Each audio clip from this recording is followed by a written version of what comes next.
A racist cop arrested the wrong black man inside a courtroom, just because of the way he looked, only to discover minutes later that the man he humiliated in front of everyone was actually the chief of police. And what happened next left the entire room speechless. It all started on what should have been a routine day. A courtroom buzzing with voices, a judge preparing for a high-stakes trial, lawyers adjusting their suits, and a gallery slowly filling with citizens, families, and officials. Nothing out of the ordinary. Until he walked in. A black man in his late 40s, dressed clean, composed, quiet. He wasn't disruptive. He wasn't loud. He wasn't armed. He simply walked into the courtroom to observe, something he had every right to do. But for one white officer standing by the door, that alone was reason enough to assume he didn't belong. And just like that, a routine day turned into a public humiliation. "Hey!" the officer barked across the room, the sound slicing through the air like a blade. All heads turned. "You, what are you doing here? Court's not open to the public right now." The man calmly replied, "I have every right to be here. I'm here on official, don't talk back to me," the officer snapped, already closing the distance, his hand hovering over his taser. "Let me see your ID. Now. I don't have to show you anything. You're making a mistake." In less than a minute, the officer had the man up against the wall. His briefcase dropped to the ground with a thud that echoed off the cold marble floors. Papers spilled across the floor, some marked, "confidential." None of that mattered. The courtroom fell silent as the black man was shoved, searched, and handcuffed in front of everyone, lawyers, court staff, strangers, as if he were some criminal who wandered in with a plan to disrupt justice. All because he wore a hoodie. All because of his skin. And what cut deeper than the cuffs were the looks. The silent agreement in the room. The judge watching with a stern face. No one said a word. Not one voice raised. Not one person questioned why a man who hadn't even spoken loudly was being arrested in a place where justice is supposed to live. As the officer dragged him through the courtroom, the man looked around. Not for help. Not for pity. But with a stare so steady, so knowing, that it left even the bailiff uneasy. And then, as he was being walked past the prosecution table, a young attorney gasped. She leaned over and whispered to the judge, who leaned forward with narrowed eyes. Confusion rippled through the courtroom like a slow-moving storm. Whispers turned into stares. The judge stood up. "Officer," he said, voice firm, controlled, "I believe you've made a serious mistake." "What do you mean?" the officer replied, annoyed, already annoyed that this wasn't going as smoothly as he wanted. He was acting suspicious. The judge's voice didn't rise, but the words were ice. "Do you have any idea who that man is?" The room froze. The man in cuffs looked the officer straight in the eye, and in that moment, you could feel the shift, the weight of power changing hands. That wasn't a look of fear. It was something far more dangerous. It was the look of a man who had been silent long enough. What happened after would shake the foundation of that courthouse. But let's rewind. Because this story isn't just about a racist cop making a mistake. It's about something much bigger. It's about how deep racism runs in the very systems meant to protect us. About what happens when people in power act on bias instead of facts. And more importantly, it's about what happens when the person they try to destroy is actually the one who holds all the cards. This wasn't just a case of mistaken identity. The officer didn't stop the man because he looked like a suspect. There was no active warrant. No warning. No crime. He stopped him because he was a black man in a hoodie sitting quietly in a courtroom, and in his mind, that was enough. But what he didn't know, what no one in that room knew, was that the man he just arrested wasn't just any man. He was the chief. The man who trained half the officers in that department. The man who dedicated his entire life to justice.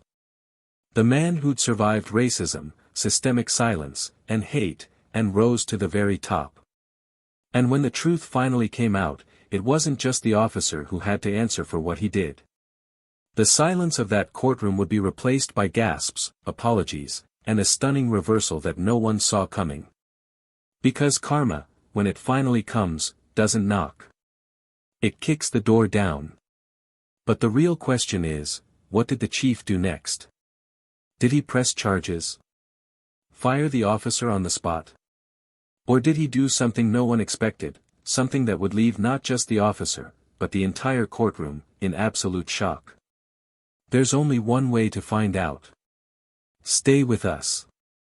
You won't believe how this ends. Before we begin, we want to take a moment to speak directly to every black viewer watching this video. At Plow of Twist, we stand firmly against all forms of racism and discrimination. This channel exists to tell stories that expose injustice, uplift voices that matter, and remind you of your worth, your strength, and your right to be respected. You are not invisible. You are powerful. And your story deserves to be heard.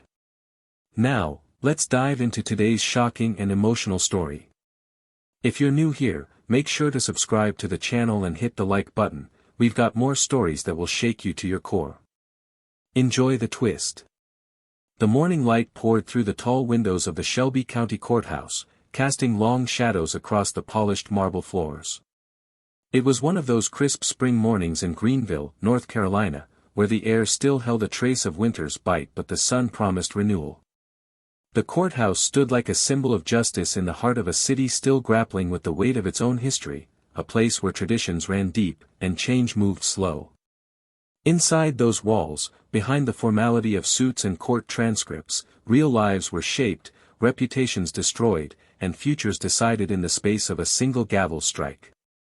That morning, among the stream of early arrivals, Jerome Carter entered the building in silence. He wasn't a man who sought attention. At 47, Jerome carried himself with the kind of quiet strength that came from decades of having to prove his worth, not through words, but through action. Broad-shouldered and impeccably dressed in a tailored gray suit, his presence was both commanding and controlled. His neatly trimmed beard framed a face marked by time and struggle, not the kind of struggle you wear as defeat, but the kind that sharpens you. His eyes were steady, aware, the kind that read a room before stepping into it. You could tell just by the way he walked that this wasn't a man used to explaining himself. He'd been born and raised in Memphis, but transferred to Greenville 10 years ago as part of a broader mission to clean up a police department riddled with corruption and outdated policies. In Memphis, he was a legend. In Greenville, he was a mystery. Most knew his name. Few had ever seen him in person. That was intentional. Jerome wasn't interested in power for power's sake, he was interested in change. In real reform. And real reform required watching before acting, listening before speaking. He didn't lead with a badge. He led with a vision. One that had cost him friends, sleepless nights, and parts of himself he'd never get back. On that particular day, Jerome arrived not as a witness or a prosecutor, but as an observer. A quiet presence in the back of the courtroom. He'd heard rumblings about a case involving police misconduct, whispers that one of his own might have crossed a line. Jerome didn't believe in rumors. He believed in proof. So he showed up, early, to watch and to listen. No uniform. No badge on display. Just a clipboard tucked under one arm and a manila folder filled with notes and reports. He didn't tell anyone he was coming. That's how he preferred it. Meanwhile, in a hallway just 2 floors below, Officer Greg Mathers adjusted his belt and grumbled under his breath about the day ahead. Greg had been on the force for nearly 15 years, and he carried that tenure like a trophy. Tall, lean, with a square jaw and thinning blonde hair, Greg looked like the poster image of a cop, but behind that image lived a man with deep cracks. He was known for being quick to act, slower to listen, and someone who never quite kept his prejudices out of his work. He grew up in a small, predominantly white suburb, and despite working in an increasingly diverse city, his worldview hadn't evolved much beyond the stereotypes he learned as a kid. He thought of himself as tough, no-nonsense, the kind of cop who didn't play politics. What others saw was different, a man who crossed lines when no one was watching, who abused his authority with a calm so unnerving it almost looked calculated. Greg had been assigned to courtroom security that morning, a routine post, and one he resented. He preferred being out on the street, where he felt in control, where there was less oversight. In the courtroom, things were formal, structured, and above all, visible. You couldn't just act on instinct there. You had to follow rules, protocols, procedures. But Greg had a way of making his own rules feel like the law. That day, as people started filing in, he scanned faces with casual detachment. He wasn't looking for trouble, not exactly. But he was always ready to prove something, especially when someone looked out of place. And then Jerome walked in. Greg noticed him instantly. A black man in his 40s. Confident stride. No visible ID. Carrying a folder. Dressed well, but with a hooded sweater peeking out beneath his coat. It was enough. Enough to trigger the silent alarm that had been built into Greg's mind over years of bias he never questioned. He didn't ask who the man was.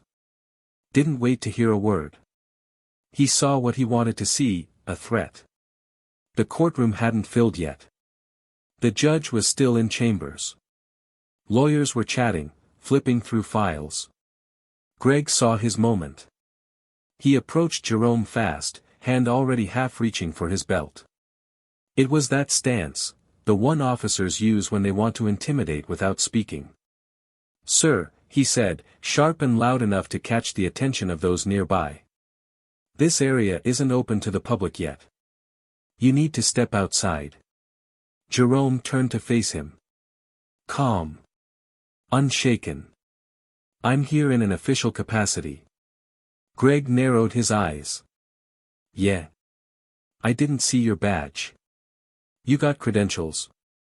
"I don't need to explain myself to you," Jerome replied, voice steady, gaze locked. Wrong answer, at least in Greg's mind. In that moment, Greg wasn't thinking about protocol or due process. He wasn't thinking about the possibility of being wrong. He was thinking about control. About asserting it. And just like that, he moved. Fast. Aggressive. Without waiting. He grabbed Jerome's wrist, twisting it behind his back. The folder dropped, scattering documents across the floor. People turned. A young intern gasped. A junior attorney started to say something, but hesitated. Jerome didn't fight back. He didn't raise his voice. But the humiliation was instant. And complete. He was shoved against the wall, handcuffed like a suspect, not a civil servant. Papers labeled "Internal Review" lay face up on the marble floor, unread by the man who cuffed him. The silence in the room said more than words could. It wasn't just the act of arresting him, it was the way it happened. Public. Brutal. Unquestioned. No one stepped in. No one challenged it. Because to most people in that room, it looked normal. Just another black man getting handled by a white cop in a courtroom where people were used to seeing that dynamic play out. The thing about Jerome, though, is that he didn't need to yell to shift the ground under someone's feet. As Greg walked him out of the courtroom, holding him like a criminal, Jerome kept his eyes straight ahead. Not ashamed. Not angry. Focused. Like a man who knew exactly where this would lead. Upstairs, behind a glass-paneled office, Judge Helen Ruiz reviewed the day's docket. She was known for being fair but stern, someone who didn't tolerate chaos in her courtroom. She was also one of the few in the building who knew exactly who Jerome Carter was. They'd met only once, at a police reform panel 2 years ago, but his presence had stuck with her. The fact that he was scheduled to observe this trial had been communicated quietly, through official channels. So when her clerk knocked on her door, breathless, and whispered, "I think there's been a mistake downstairs," she felt it before she heard it. A pit opening in her stomach. Down in holding, Jerome sat on a metal bench, wrists red from the cuffs. Across from him, Greg paced, already typing something into his report. But then his radio crackled. And everything began to unravel. The system he thought protected him was about to collapse, not because Jerome shouted or demanded justice, but because sometimes justice has been waiting, quietly, for its moment to strike. And in the next few hours, Greg Mathers would learn that some mistakes don't get cleaned up with paperwork. Some mistakes come with a price. A price he never imagined he'd have to pay. The waiting area outside the courtroom buzzed with whispers and curious glances. Officers passed by, some pausing just long enough to glance at the man in the holding room, wondering who he was and why things felt off. Jerome sat in silence, his hands now free of the cuffs, resting on his lap, his back straight against the cold steel bench. There was no panic in his face, no anger breaking through his composed expression. But inside, the pressure was mounting like a slow-burning fire. His reputation, his dignity, and everything he had built over the past 2 decades was now hanging by a thread of misunderstanding and prejudice. A young black bailiff named Malik stepped into the room, shutting the door quietly behind him. He didn't speak at first. Just looked at Jerome, then at the printed report on the officer's desk that labeled him unknown male, possible threat. His jaw clenched. He cleared his throat and said carefully, "Sir, they're reviewing everything now. The judge, she's aware. Just hold tight. They're going to fix this." His voice was low, apologetic, as if he was speaking not just as a staff member but as someone who understood exactly what this moment felt like, what it meant. Jerome nodded once, slowly. "You know what the most dangerous part of this is?" he said, voice calm, almost conversational. "It's how easy it was for him to do what he did. How natural it felt. Like second nature." He looked down at his hands, flexing his fingers. He didn't hesitate. Not for a second. Malik nodded, his face tightening. "I'm sorry, sir. I mean that. I saw it from the hall. I wanted to say something but," he paused, ashamed, then finished, "I didn't. And that's on me." Jerome looked up at him, his eyes kind, but heavy with experience. "No. That's on the system that taught him he could get away with it. The silence isn't your fault. But you'll have to decide one day if you're going to stay silent forever." At that moment, the door opened again. This time it was Detective Lisa Conway, a respected veteran with a reputation for fairness and integrity.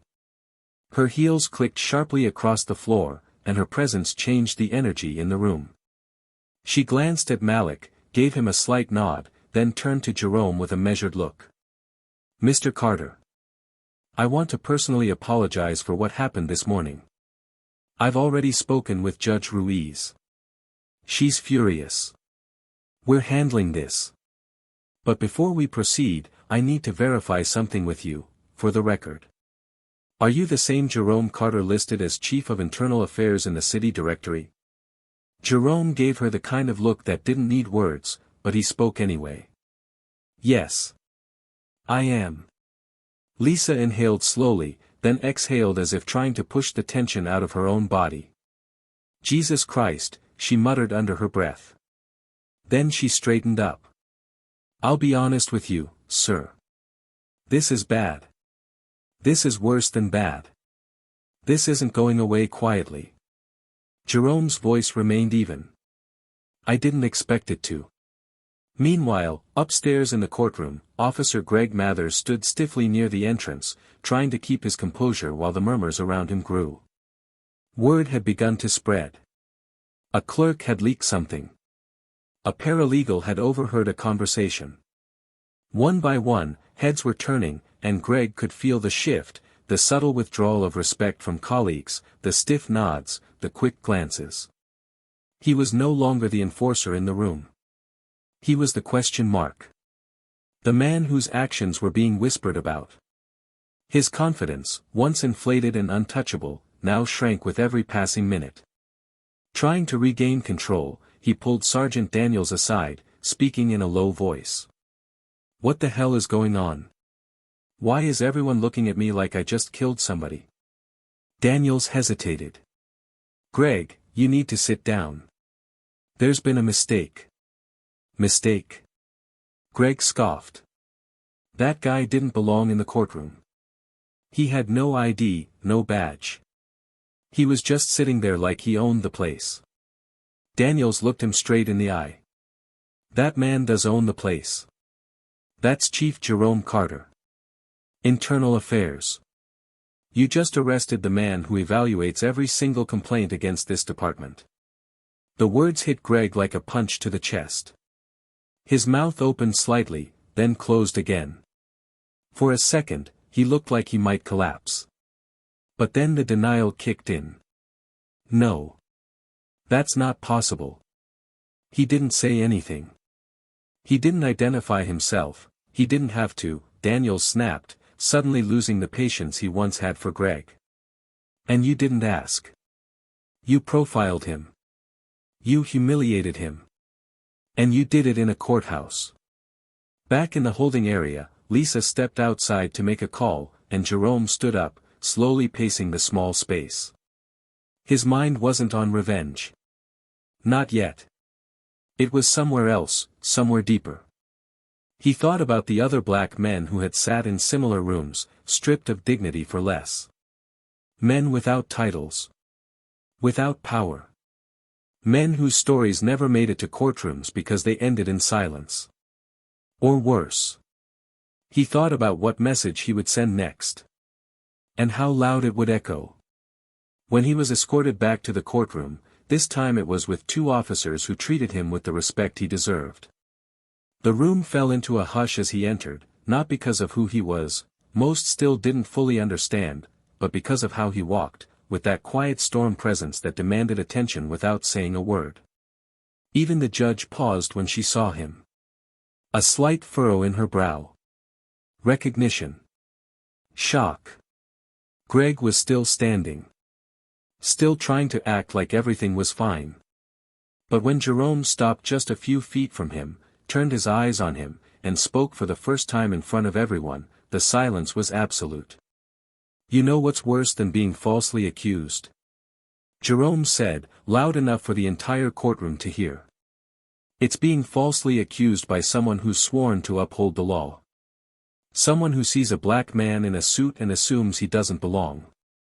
Greg tried to speak, but Jerome kept going, voice still calm but resonating with decades of swallowed pain. "You didn't ask who I was. You didn't stop to consider that maybe, just maybe, you were wrong. You acted on instinct. Not the instinct to protect. The instinct to dominate. And you did it in front of witnesses, inside a courthouse. What does that say about how you treat people when no one's watching?" He turned to the judge. "Your Honor, I won't ask for special treatment. But I will ask for accountability. Not just for me, for every man and woman who's been on the other side of that badge and never had a voice in this room." The judge looked at him for a long moment, then nodded. "We're going to take a recess. Effective immediately." As the courtroom emptied, Jerome sat down in the front row, unbothered by the stares. Across the room, Greg's hands trembled slightly. Not from fear. But from the creeping realization that this wasn't going to end the way he thought. Outside, news vans had started to arrive. Word was out. Cameras were being set up. Microphones tested. And the narrative was no longer in Greg's control. Jerome hadn't said much yet. But soon, very soon, he would. And what he would reveal, not just about the arrest, but about everything that had been happening beneath the surface, would shake the very core of the department. The city had no idea what was coming. And neither did Greg. The courthouse conference room was cold, windowless, and silent, lit by a single panel of fluorescent light that buzzed faintly overhead. Jerome sat at the end of a long oak table, a tablet resting in front of him, untouched. His posture was steady, hands folded calmly, but the air around him pulsed with quiet authority. Across from him sat Internal Affairs Officer Renata Hayes, who'd flown in that morning from Raleigh after receiving an urgent request flagged, "Executive oversight required." No one in the room spoke until the door creaked open and Officer Greg Mathers entered, escorted by Sergeant Daniels. Greg's eyes darted to Jerome, a hint of disbelief flickering in them, as if he still couldn't fully accept what was happening. Daniels motioned to the chair across from Jerome. Greg hesitated, then sat. He looked thinner than usual, the smugness drained from his face. For the first time in years, he seemed unsure. Nervous. Like a man who'd been walking through life invincible and had just realized the floor beneath him could crack. Jerome didn't look at him immediately. He took a breath and turned to Renata. "I appreciate you coming on short notice," he said, voice calm but deliberate. "We'll keep this between us until the report is finalized. No media leaks, no internal gossip. We do this clean." Renata nodded. "Understood." Only then did Jerome shift his gaze to Greg. There was no rage behind his stare. Just wait. History. 1,000 stories layered behind a single look. Greg tried to hold it but looked away. Jerome finally spoke, voice even. "Officer Mathers. Do you understand why you're here?"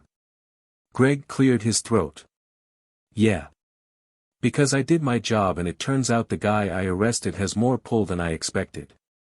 Jerome tilted his head slightly, almost amused. "Is that how you see it? You were doing your job." Greg's tone rose a notch, defensive.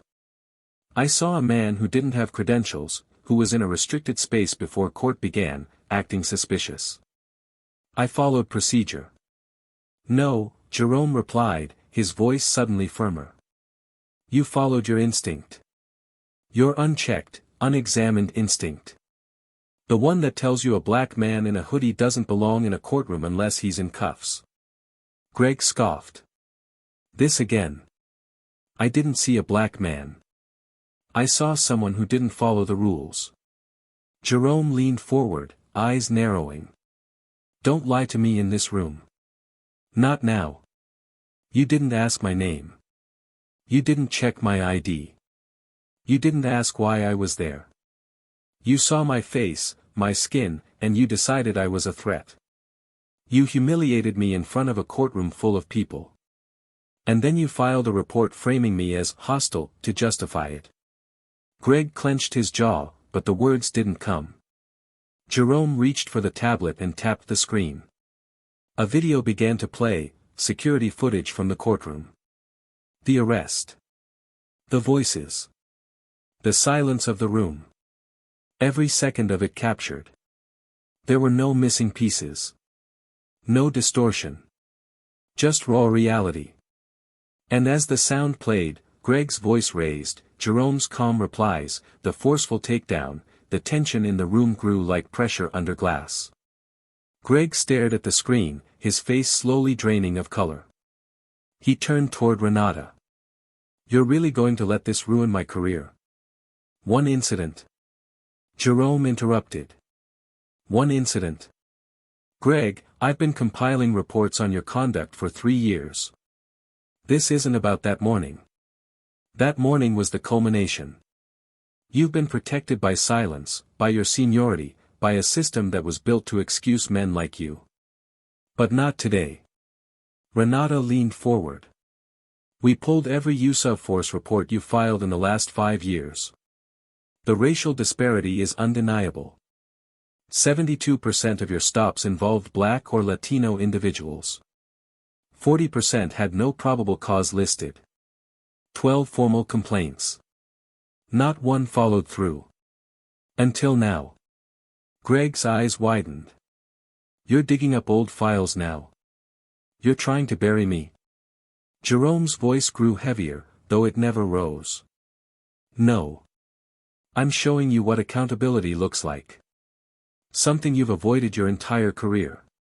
Greg looked from Jerome to Renata, then to Daniels, who stood behind him with folded arms. "You're all going to act like you've never made mistakes. Like you've never misread a situation." Jerome stood. "I've made mistakes. But I've never weaponized my position against people who look like me. I've never assumed someone was a criminal because they made me uncomfortable.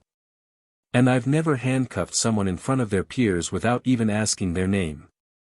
Greg stood too, now desperate. I didn't know who you were, all right? If I had known, that's the problem, Jerome interrupted, his voice sharp now, cutting through the air. You shouldn't have to know who I am to treat me like a human being. The room fell silent.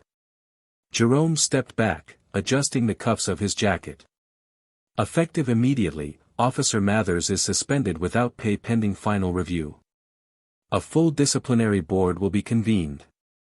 And the footage will be released to the press, along with the department's response and our action plan. Greg's mouth opened, stunned. You're going public with this? Jerome's stare didn't break. Yes. The community deserves transparency. You didn't just disrespect me, you disrespected every single person we're supposed to serve. Greg's voice cracked. So that's it? My career's over. Jerome paused, eyes scanning the man before him, broken, cornered, unraveling. No. Your career ended the moment you chose ego over accountability. This is just the world finally catching up. Without another word, Jerome turned and walked out. The door closed behind him with a hollow click, and the sound echoed louder than any shout ever could. As he stepped into the hallway, dozens of eyes turned. Officers, clerks, civilians, all watching, all waiting. Some whispered. Others nodded. But no one moved. And then a woman from HR stepped forward and quietly handed Jerome a folder. He opened it, glanced at the contents, and tucked it under his arm. At the bottom of the stairs, a reporter waited. Microphone in hand. She didn't say a word, just looked at him with curiosity and tension, as if asking permission to speak. Jerome looked past her. Then back. And for the first time that day, he gave a small, tired smile. I think it's time people heard the whole truth. And as the cameras turned on, the truth, his truth, was finally ready to be told. The press conference was called for 3 p.m. sharp, but by 2:30 the steps of the Shelby County Courthouse were already crowded with reporters, local activists, off-duty officers, and ordinary citizens who had caught wind of what was about to happen. The city hadn't seen this kind of collective pause in years, a moment when all attention was trained on a single truth, a reckoning that had been whispered about for too long, now on the verge of roaring into the open. News vans lined the curb, microphones pointed toward the podium like weapons of revelation.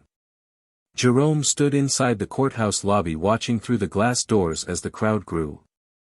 Behind him, a junior officer adjusted the collar of his dress uniform nervously. Jerome noticed but didn't say anything. His mind was elsewhere. He knew the weight of this moment, not just for himself, but for every officer who had ever been silenced, every citizen dismissed, every young man who walked into a courtroom already guilty in someone's eyes.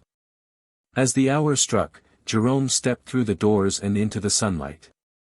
Cameras flashed. The crowd hushed. He walked slowly to the podium, flanked not by lawyers or PR consultants, but by 2 officers of color who had stood beside him during his quiet reform over the last decade. His voice didn't need amplification, but a mic was there, ready. He placed both hands on the podium, took a breath, and looked out into the sea of faces. What happened inside this courthouse was not an isolated mistake, he began, his voice calm but steady, the type of voice that drew people in and didn't let them go. It was the reflection of a system that has operated unchecked for far too long. A system where assumptions replace facts, and where authority is used not to protect, but to humiliate. He paused, letting the silence settle. I wasn't wearing my uniform. I wasn't waving a badge. I was a black man sitting in a courtroom. That's all it took. He looked down for a moment, then back up. But I'm not here to talk about myself. I'm here to talk about what this department has ignored. What the city has normalized. And what ends today. Inside the courthouse, Officer Greg Mathers sat alone in the HR conference room, the door shut, his badge resting on the table beside him. His hands trembled slightly as he stared at the screen of his phone, live-streaming Jerome's speech. The words cut deeper than he expected, not because they were cruel, but because they weren't. There was no vengeance in Jerome's tone, no mockery, no triumph. Just truth. And that was somehow worse. Greg rubbed his forehead with the back of his hand, trying to steady his breathing. He looked older now, as if the weight of what he had done, of who he had been for years, was finally settling onto his shoulders. Jerome continued, Officer Mathers did what too many have done before him. He acted without verifying. He enforced without questioning. He humiliated without pause. And I want to be clear, this is not a personal vendetta. This is an institutional failure. And it demands an institutional response. A hand shot up in the crowd. A young female reporter with a sharp bob and trembling hands asked, Chief Carter, what exactly are you planning to do? Jerome nodded, already anticipating the question. Effective immediately, we are launching a full audit of all use of force incidents in the last 10 years. Every complaint. Every unresolved case. Every officer who has hidden behind silence will be reviewed. This department will no longer protect the badge over the people. The crowd murmured, some gasped, others clapped. But Jerome wasn't done. He leaned in slightly. Furthermore, I'm recommending Officer Mathers for permanent termination, and his record will reflect not just misconduct, but racial profiling and abuse of power. He will no longer carry a badge in this city or any other that values justice. Across town, Greg stood up suddenly, knocking over his chair. He stared at the live feed, jaw clenched, sweat on his brow. That's it, he muttered, pacing. That's it. He throws me to the wolves like that. But deep down, something in him knew this was long overdue. His mind flicked back to faces he'd forgotten, the kid he slammed against the wall for skateboarding, the woman he yelled at for recording a stop, the teenager he cuffed because he fit a description. It all came back now, each moment a quiet indictment. And what hurt the most wasn't the loss of his badge, it was that for the first time in his life, he couldn't outrun the consequences. Back at the courthouse, an older black man in the crowd wiped his eyes. A woman whispered to her daughter, that man's speaking for all of us. Jerome didn't flinch. He knew this moment wasn't just about the cameras or the press. It was about the kid watching from home who'd grown up fearing the siren instead of trusting it. About the mother who cried herself to sleep after her son's arrest, knowing it was never about what he did, but who he was. After the conference ended, Jerome returned to his office, closing the door softly behind him. For a moment, he stood still. Then he walked over to the window and looked out over the city, the same streets where he'd once walked as a patrol officer, where he'd once been stopped without cause, where he'd once been told he'd never rise above desk duty. A knock at the door interrupted his thoughts. It was Malik, the young bailiff. He stepped in hesitantly. I just wanted to say, thank you, Malik said, his voice low but full of meaning. What you did today, what you're doing, it matters. People are watching. Jerome gave a faint smile. That's the point. Let them watch. Let them finally see. Malik hesitated before adding, you think Mathers gets it now? That he really understands what he did? Jerome looked down, his smile fading. I think he's starting to. But understanding doesn't erase damage. It doesn't bring back dignity. It doesn't fix what he's broken. Malik nodded, quietly. Still. You didn't go after him like I thought you would. You didn't tear him apart. Jerome looked at him, a tired wisdom in his eyes. Because I didn't need to. The truth did that for me. And just as Malik turned to leave, Jerome added, but this is just the beginning. This department's going to change. From the ground up. As the sun began to set over Greenville, a city long burdened by its unspoken truths, a new chapter was beginning, one not built on fear, but accountability. One where power would no longer be a shield, but a responsibility. And in the silence that followed, there was a shift. Not loud. Not sudden. But real. The next morning, the city awoke to a different energy. It was in the way people spoke to each other at cafes, in how conversations between officers felt less guarded and more aware, and especially in how the community looked at the courthouse now, not with the same resigned suspicion, but with a sliver of restored faith.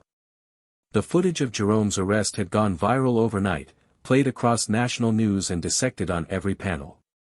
The media branded it as a historic moment in police accountability, but for Jerome, the real weight didn't come from headlines. It came from the emails flooding his inbox, stories from strangers, officers in other states, mothers who had lost sons, kids who had been scared of their own reflection in a police cruiser's window. Some wrote with anger, others with gratitude, but all carried the same message underneath: they'd seen themselves in that courtroom.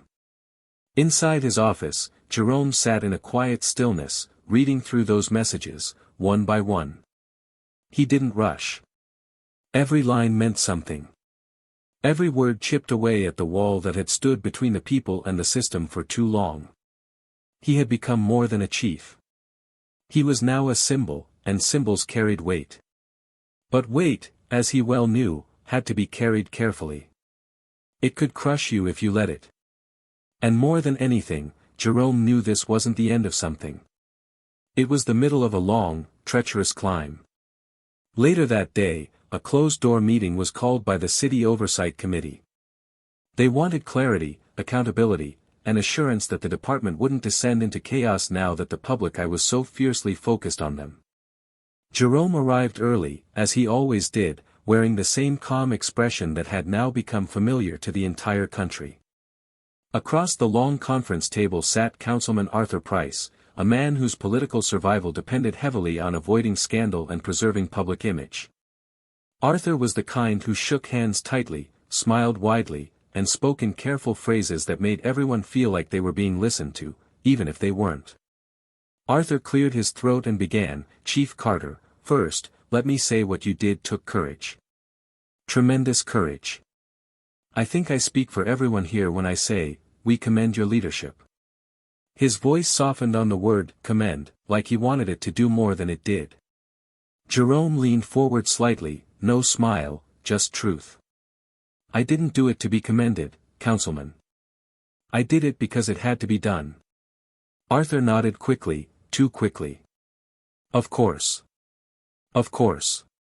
But you must understand, this has put the city under a microscope. There's national attention now, and while transparency is good, we can't afford to create instability within the department." Jerome raised an eyebrow. "Instability doesn't come from truth. It comes from silence." The room shifted uncomfortably. A woman from legal counsel, seated beside Arthur, added, "We've received inquiries from the state attorney's office about past disciplinary reviews. They're opening investigations into past officers. This may expand beyond what you originally intended." Jerome looked her in the eye. "It was always going to expand. That's the nature of rot, when you start cleaning it out, you never know how deep it runs." Arthur's smile faded. "Be that as it may, we also have to consider the morale of the department. Officers are rattled. Some feel like they're walking on eggshells." Jerome's voice dropped, slow and deliberate. "Good. Maybe it's time they stop walking like they own every room and start walking like they answer to the people they swore to protect." The room went quiet. After the meeting, Jerome stepped into the hallway, exhausted but steady. Renata Hayes was waiting, holding a folder and leaning against the wall like she hadn't moved in hours. She joined him silently as they walked toward the elevator. She finally said, "They're scared. Not just the bad ones, even the decent ones. You shook the foundation." Jerome exhaled through his nose. "Foundations don't change unless they're shaken. Let them be scared. Maybe that fear will keep the next innocent person out of cuffs." Renata nodded. "And what about you? Where do you go from here?" Jerome didn't answer immediately. He pressed the elevator button, then turned to her. "That's the part I'm still figuring out. Back at home, Jerome sat with his teenage daughter, Leah, who hadn't said much since everything happened. She was usually outspoken, brilliant, always challenging him with questions, theories, opinions. But now she sat curled on the couch, knees tucked under her, quiet. Jerome joined her slowly, and after a long pause, she whispered, "Did it hurt?" He looked over at her, surprised by the simplicity and depth of the question. "What? When he cuffed you? When he did that in front of everyone? Did it hurt?" Jerome looked down, choosing his words. "Physically? Not much. But what hurt more was realizing that I've worked my whole life for this badge, and it still didn't protect me. Not from what he saw when he looked at me." Leah's voice trembled. "So what's the point then? If even you," he placed his hand over hers. "The point is I'm still here. And I'm still fighting. So you won't have to. So your brother won't have to.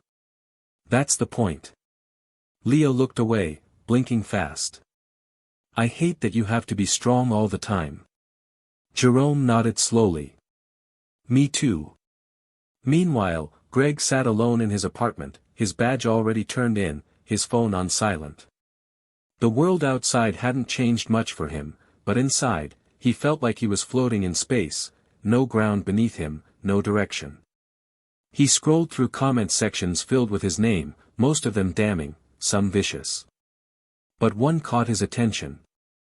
It was a message from a woman named Camille, whose complaint he vaguely remembered brushing off years ago. The message read, "Now you know how it feels to be powerless." He stared at the words for a long time. Then he did something he hadn't done in years. He cried.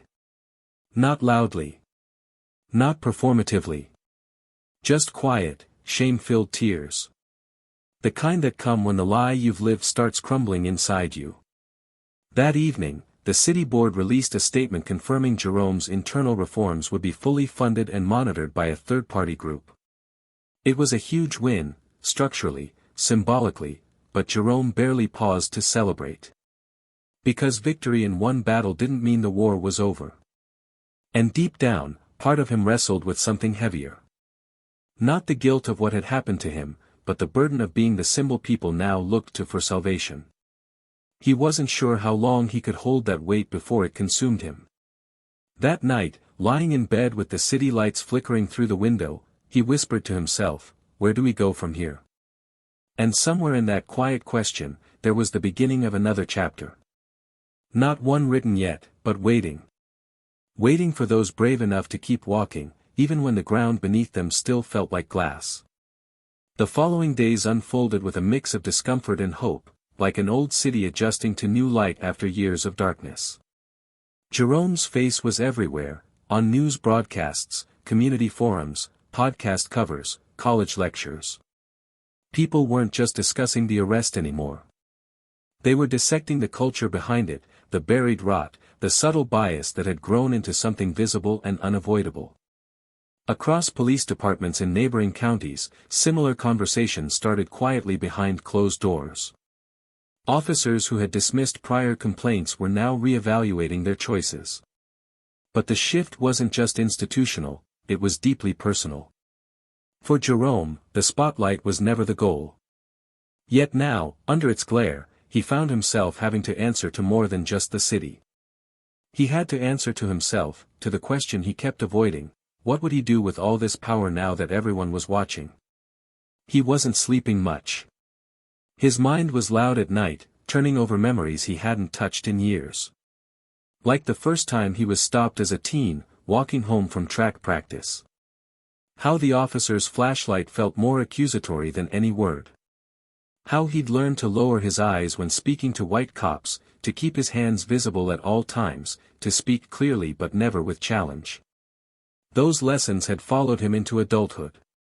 Even after becoming a cop himself, those rules hadn't gone away, they just lived beneath his badge, quietly reminding him that his uniform didn't erase his blackness. One evening, Jerome was asked to attend a private meeting at the local university. A panel of students and professors had organized a conversation around systemic injustice and wanted him to speak, not as Chief Carter, but as the man who had lived through that courtroom moment. He hesitated at first. He didn't want to be paraded. But Leah, his daughter, was the one who convinced him to go. She looked at him with that quiet fire in her eyes and said, "You don't have to be perfect up there. Just be honest." So he went. The auditorium was full, but it wasn't packed like the press conferences. This was a different audience, students who were angry, heartbroken, confused, and desperately trying to believe that justice wasn't just a theory. Jerome sat beside a professor of sociology, a community organizer, and a former public defender. When it was his turn to speak, he didn't use a script. He didn't prepare a speech. He just told the truth. He spoke about how hard it was to keep believing in change when change kept moving the goalposts. How dangerous it was to be black and in power because every mistake you made would be seen as a reason you never deserved the badge in the first place. He shared what it felt like to be publicly dehumanized by a man who wore the same uniform he'd defended for decades. And then he paused, scanned the audience, and asked, "What do we want this to become? Just another viral moment? Or the start of something permanent?" In the back row, a student named Micah stood up. He was tall, quiet, with glasses that kept slipping down his nose. He said, "How do you not hate him? After everything?" The room got quiet again. Everyone leaned forward slightly, waiting for Jerome to respond. He looked at Micah, the weight of that question settling on his shoulders. "I don't think hate helps us," Jerome said. "Not because he didn't deserve it. But because hate makes us reactive. What I want is change. Accountability. Consequences. Hate can't build anything. It only breaks. And we've already been broken enough." The room erupted in applause.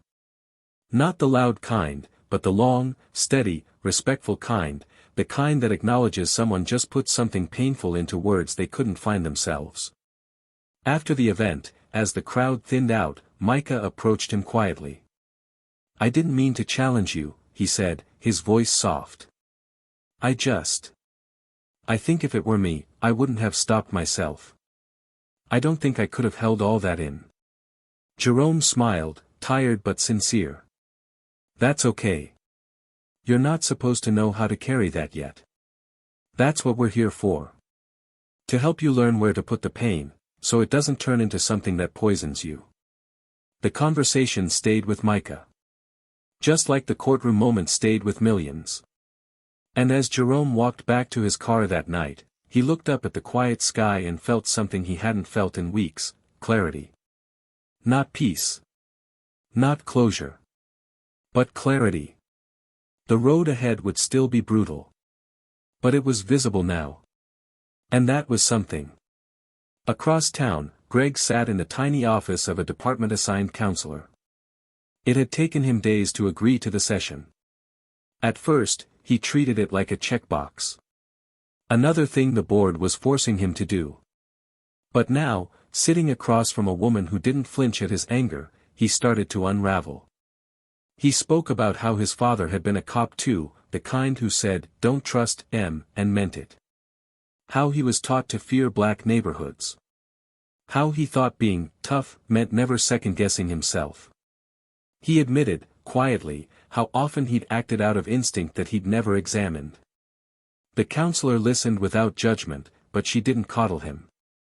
She said, "There's a difference between being a product of your environment and being a prisoner of it. You don't get to blame the system and keep playing its game." Greg nodded, tears in his eyes. "I don't even know who I am without the badge." She replied, "Maybe that's where you finally begin." Meanwhile, back at headquarters, Jerome had begun assembling a new division, not for punishment, but for prevention. Officers would be required to attend workshops taught by community leaders, social workers, and even formerly incarcerated individuals. He was designing a department that wasn't just reactive, but introspective. It was controversial. Some officers threatened to quit. Some already had. But for every resignation letter, there was a letter of support, from citizens who'd given up on law enforcement and were now reconsidering. In one internal memo, Jerome wrote, "We can't build trust if we're not willing to confront the truth. And the truth is, we haven't been listening. That ends now." The memo leaked. It went viral too. Not because it was dramatic, but because it was honest. And honesty, in a world so filled with performance, felt revolutionary. The next Sunday, Jerome visited the grave of his mother. It was quiet, the cemetery almost empty. He stood with his hands in his pockets, reading the carved letters like a scripture. She had always told him, "You were born to fix what broke me." He didn't understand it then. But he did now. He whispered, "I think I'm finally doing it, Ma. I think I'm finally making it mean something." And in that moment, he didn't feel like the chief. He didn't feel like a symbol. He just felt like her son. A man standing in the aftermath of injustice, choosing, again, not to hate, but to rebuild. Brick by brick. One truth at a time. Months later, the city of Greenville looked and felt different, not because its buildings had changed or its streets were newly paved, but because something underneath the surface had shifted, a collective awareness, a crack in the silence that once suffocated truth. The courthouse still stood tall, the police station still functioned, the uniforms still carried weight, but now, they existed under new scrutiny, guided by a leader who had made the cost of injustice visible and unforgettable. Jerome Carter had not only survived his humiliation, he had redefined what leadership looked like in the face of systemic failure. And for the first time in decades, people believed the words, justice, and police, could coexist in the same sentence without contradiction. Jerome stood outside a newly built training facility that now bore his late mother's name, the Marlene Carter Center for Ethical Policing. It was a modest but modern space, designed not just for tactical drills but for conversation, reflection, and education. Officers walked through classrooms where the syllabus included not only legal codes but books by Baldwin, Coates, Angela Davis.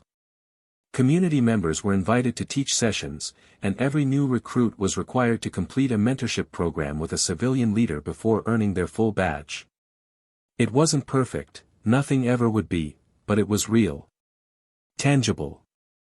And Jerome had built it not by demanding revenge, but by insisting on reform. Leah walked beside him that morning, holding a clipboard and checking names for the day's orientation. She had joined the team after graduating, not as a favor to her father, but because she saw firsthand the kind of courage it took to make change from the inside. "You realize what this means, right?" she said, nudging him gently. "You're not just chief of police anymore. You're the blueprint." Jerome smiled, eyes scanning the courtyard where young officers listened to a formerly incarcerated man speak about dignity, regret, and growth. He didn't respond right away. He just watched. And in that quiet, you could feel his pride. Across town, Greg Mathers sat in a different kind of seat. Not behind a badge, not under the lights of interrogation, but at the front of a community group for ex-officers seeking rehabilitation through accountability work. After months of counseling, public apology, and cooperative testimony in departmental investigations, Greg had made a decision that stunned many. He asked to be part of the very reform movement that exposed him. It wasn't about redemption, not entirely. It was about owning the harm he caused, and helping dismantle the systems that had let him cause it. He spoke to cadets now, not with authority, but with brutal honesty.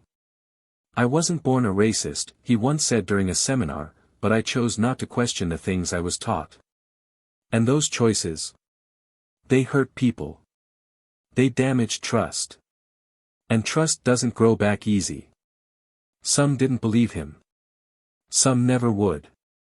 And that was okay. Greg knew now that change wasn't about being liked. It was about being responsible. His fall had been hard, public, deserved. But what he did after the fall, that's what slowly, quietly began to matter. Jerome, on the other hand, was being considered for a federal advisory role. Invitations from D.C. arrived in gold-sealed envelopes. His name was now in conversations at a national level. But despite all the attention, he stayed grounded. He turned down TV interviews. Declined book deals. He still walked the beat once a week, still visited schools, still met privately with families who'd filed complaints. His greatest honor wasn't the recognition. It was the shift in his own officers' eyes, the way they looked at civilians now. With pause. With curiosity. With respect. One afternoon, a young recruit approached him outside the training center and asked, "Chief, do you ever regret what happened? The way it happened?" Jerome looked at him thoughtfully, then said, "Regret? No. Pain? Yes. But if that moment hadn't broken open what was hidden, we'd still be pretending. And you can't fix what you refuse to see." As for Malik, the young bailiff who once froze in silence, he was now in uniform, newly promoted and standing tall. He carried with him the memory of that day, not as shame, but as a lesson etched deep into his code of ethics. He often reminded others that bravery wasn't about noise. It was about showing up, again and again, even after you'd failed. Especially after you'd failed. The city, too, had changed. Civilian trust increased. Complaint rates dropped.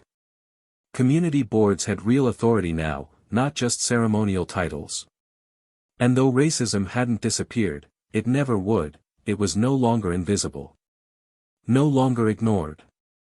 Conversations that once happened behind closed doors were now held in town halls.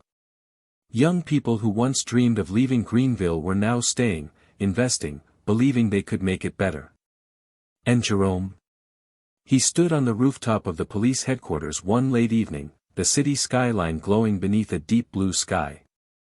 He watched traffic flow, sirens hum low in the distance, and people walk safely through the streets. He took a deep breath, exhaled slowly, and whispered, not for anyone else to hear but for himself, it was worth it.